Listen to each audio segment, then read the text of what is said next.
No existen formas científicamente probadas para evitar el cáncer de colon. Sin embargo, se pueden tomar ciertas medidas para reducir su posible aparición.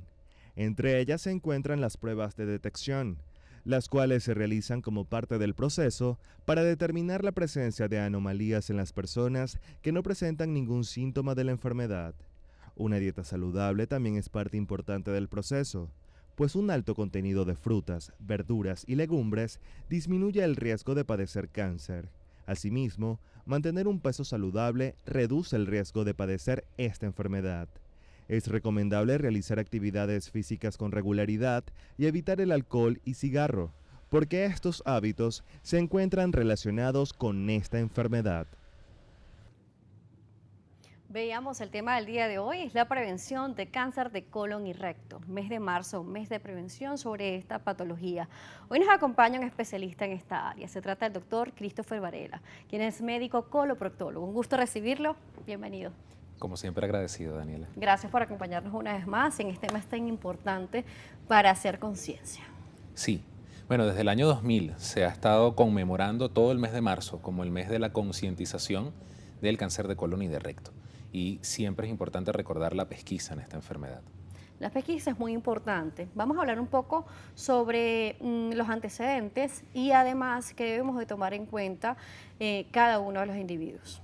Sí, aunque se piensa mucho en los antecedentes familiares o cuáles pueden ser las complicaciones que pueden derivar de que algún familiar haya padecido cáncer de colon, realmente más del 80% de los casos de cáncer de colon específicamente no tienen relación con antecedentes familiares. Se denominan cáncer esporádicos porque aparecen en pacientes que no tienen ninguna relación y generalmente se originan de la mucosa. Y la única forma de encontrarlos es haciendo estudios diagnósticos. Por supuesto, ¿a partir de qué edad deberíamos comenzar a hacer los estudios diagnósticos? La pesquisa comienza a partir de los 45 años. Durante mucho tiempo era a partir de los 50 años. Sin embargo, se ha bajado a 45 para empezar la primera colonoscopia. Si esa colonoscopia está normal, ya a partir de los 45 vamos cada 10 años haciendo estudios para confirmar que no haya hallazgos patológicos. Sin embargo, la tendencia actual y en los próximos años probablemente sea disminuir esta edad porque hemos visto lamentablemente cada vez más pacientes menores de 45 años con cáncer de colon. Tenemos a Ligia García Labrador, que también se conecta con nosotros en redes sociales en Instagram y agradecemos como siempre la participación y la sintonía. Dice, doctor, por favor diga la utilidad de la colonoscopia virtual en el diagnóstico de cáncer de colon. ¿Este es otro tipo de modalidad de colonoscopia? Sí, es una alternativa. Existe una línea o una gama de estudios no invasivos para el diagnóstico de lesiones en el colon. Sin embargo, el gol estándar es la colonoscopia porque nos permite visualizar las lesiones y además tomar biopsia o incluso resecar lesiones pequeñas que puedan convertirse en cáncer a futuro. Sin embargo, se ha desarrollado la colonoscopia por tomografía para evaluar pacientes que tal vez por su edad avanzada o por algunas condiciones médicas, la colonoscopia, la sedación, el procedimiento o la toma de biopsias tenga alguna contraindicación relativa. Sin embargo, tiene la limitante que no permite tratar, ni tomar la biopsia ni resecar Nos las habla lesiones. sobre lesiones, hablemos también un poco sobre los pólipos. Sí, bueno, las lesiones a las que me refiero son los pólipos. En estos pacientes que te comentaba de cáncer esporádico, esa es la forma. Un pólipo que ocurre por una mutación de la mucosa va alterándose poco a poco, cada vez más, debido a muchos factores, tanto ambientales como el alcoholismo, el tabaco, la dieta o factores genéticos propios del paciente que van haciendo que este pólipo vaya cambiando. Vaya cambiando es que se vaya mutando y vaya transformándose progresivamente en cáncer. Prato Betty nos dice, pacientes que tienen tuberculosis, ¿se pueden hacer colonoscopia? Sí, los divertículos son una lesión totalmente benigna del colon. Ya cuando hablamos de su inflamación, su sangrado o algo, hablamos de diverticulitis. Sin embargo, tener divertículos o diverticulosis no es realmente nada malo y casi todos tenemos divertículos y con la edad tendremos más. Doris de Marcano también nos escribe, dice, buenas tardes, un colon irritable puede causar dicha patología, ¿existe algún tipo de síntoma? Sí y no. Muy bien. Existen síntomas que se pueden confundir con el colon irritable o con otras enfermedades del colon que nos tienen que llamar la atención para hacer diagnóstico diferencial con cáncer, como la pérdida de peso, distensión abdominal, sangrado, dolor abdominal crónico. Eso nos va a llevar a factores de alarma.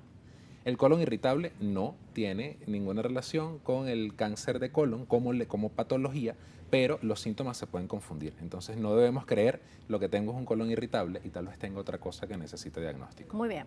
Cuando hablamos sobre factores de riesgo, sobre síntomas, también se dice que el cáncer de colon es un cáncer muy lento. Sí. ¿Podría ser silencioso? Totalmente. Esa es su principal ventaja contra nosotros. El cáncer de colon, sobre todo del lado derecho del colon, tiene mucho espacio para crecer.